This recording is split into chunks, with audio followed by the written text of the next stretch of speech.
So you've seen the term epigenetic a lot, that FSHD is an epigenetic disease and the research testing performed on saliva is an epigenetic research test. So I just want to make sure we're on the same page and understand what we mean by epigenetic and how this is different from genetics. So genetics is your DNA sequence, CTAG, arranged in linear fashion to encode a gene. Okay, you have about 3 billion base pairs of DNA from each parent, so 6 billion base pairs of DNA arranged in your 23 pairs of chromosomes. Okay, and we can think of that as like this wire.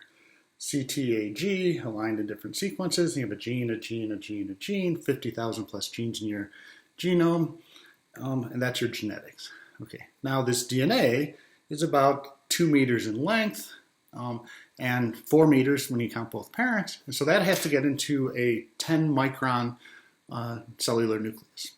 You can't just cram it all in. You have to put it in and compact it into a nucleus in such a way that it's accessible to the cellular machinery. And to illustrate that, use a different wire, high-tech wire, called a slinky. Okay, this is what we played with before Minecraft. Okay, so this is a slinky. It's actually half a slinky because we're on a budget. And you can see it's a wire, and this wire can be very open and take up a lot of space. It can be very condensed. So the same amount of wire, the same DNA sequence, can actually exist in different states. It can be very compressed or very open. Okay, so when you're thinking about a gene being expressed, a gene that is in a very compact state is likely not going to be expressed. It's not really accessible to the cellular machinery. It's a gene that's more open. Okay, that is accessible to the cellular machinery and able to be expressed. Okay, so you're able to compact your DNA sequence into that nucleus, but in different ways so that you can actually be expressed or not expressed.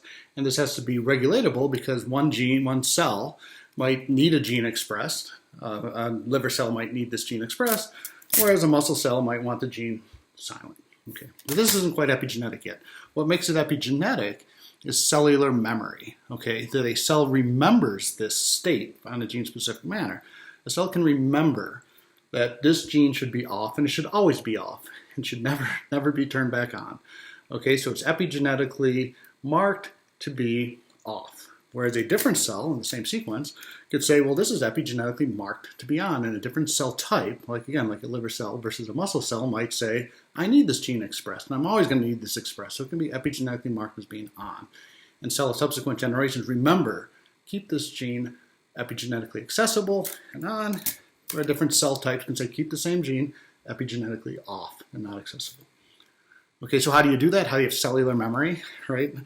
Well, there's epigenetic marks that can be put on the DNA. It doesn't change the DNA sequence, but it changes the context that the DNA is inside the cellular nucleus. Okay, and the most common mark is DNA methylation, and that's illustrated by these red tabs. And so when a gene is heavily methylated, it tends to be off and compact. When genes are unmethylated, they tend to be open and expressed. Okay, and genes that are under epigenetic regulation. So how does this affect FSHD? Well, in FSHD, the DUX4 gene is heavily methylated at 4q35 and off in healthy individuals. Okay, muscle cells do not want to express DUX4. It's epigenetically off, not accessible.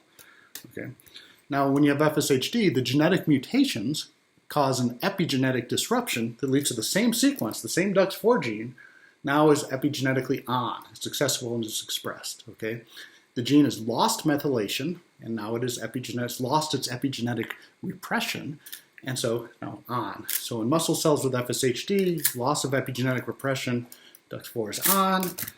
In healthy individuals, DUX4 is heavily methylated, it is repressed, and DUX4 is off.